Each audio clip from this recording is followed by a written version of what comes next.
Ever wonder who invented McDonald's?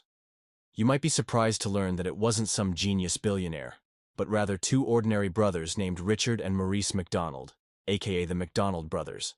In 1940 they opened the first McDonald's in San Bernardino, California. But this was not the Golden Arches fast food chain that we know today. Instead, it was a small drive-in barbecue restaurant with a car-hop-style service.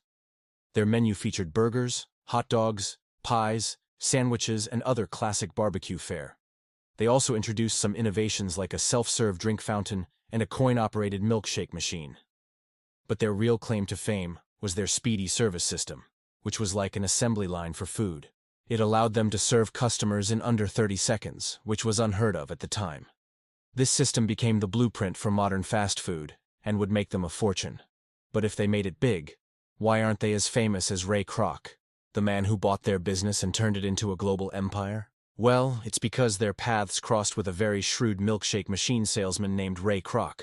He noticed that the McDonald brothers were buying more milkshake machines than anyone else, so he paid them a visit in 1954. What he saw there changed his life and gave birth to a legend.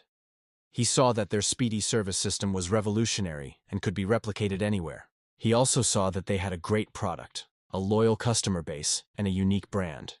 So he offered to buy their business and franchise it nationwide. At first, the brothers were reluctant to part ways with their creation. They were also suspicious of Ray Kroc's motives, but Kroc was persistent and persuasive. He convinced them that he could take McDonald's to the next level and preserve their legacy. Plus, he offered them a generous deal of $2.7 million in cash, which was a lot of money back then. And so, in 1955, they sold him their business, and he founded McDonald's Corporation in Illinois. That year, he opened the first official franchise. Under his leadership, McDonald's became a global phenomenon. It grew faster, bigger, and stronger than any of its competitors. The brothers' simple system had become a complex machine that churned out billions of burgers and employed thousands of people worldwide. But it also caused a lot of tension between Kroc and the brothers. They had different visions for the future of McDonald's. The brothers were cautious and conservative. They liked keeping things small and in control. They didn't want to grow too big or too fast. They were happy with their one successful restaurant and didn't feel the need to expand. But Kroc was ambitious and aggressive. He wanted to grow McDonald's as fast as possible. He wanted to have hundreds of franchises across the country and eventually the world. He was willing to do whatever it took to achieve his goal, even if it meant going against the brothers. Their conflict came to a head in 1961 when Kroc bought them out for $2.7 million. According to some sources, he also promised them a 0.5% royalty for life as a token of appreciation for their contribution to the company. But he never honored that agreement. If it were true, that royalty would be worth billions today. He then opened a new McDonald's near their original location, which drove them out of business. Their restaurant was later demolished without their permission. So how did the brothers feel about what happened to their legacy? We don't know. They kept a low profile for the rest of their lives and died in 1989 and 1998 respectively. They never saw McDonald's become the global empire it is today. And they never got the recognition they deserve for inventing fast food. But hey, at least someone did.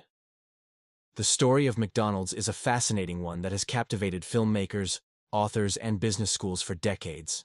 It's a story of innovation, ambition, greed, and betrayal. It's also a story of American capitalism and globalization at its best and worst. McDonald's became a cultural icon that shaped our tastes, habits, and lifestyles. But it also faced many controversies and challenges from low-wage labor practices to environmental impact and public health concerns. If you want to learn more about the story, I highly recommend checking out the film The Founder, which stars Michael Keaton as Ray Kroc. It's a brilliant and ruthless performance by Keaton and a captivating drama that shows both the brilliance and ruthlessness of Kroc.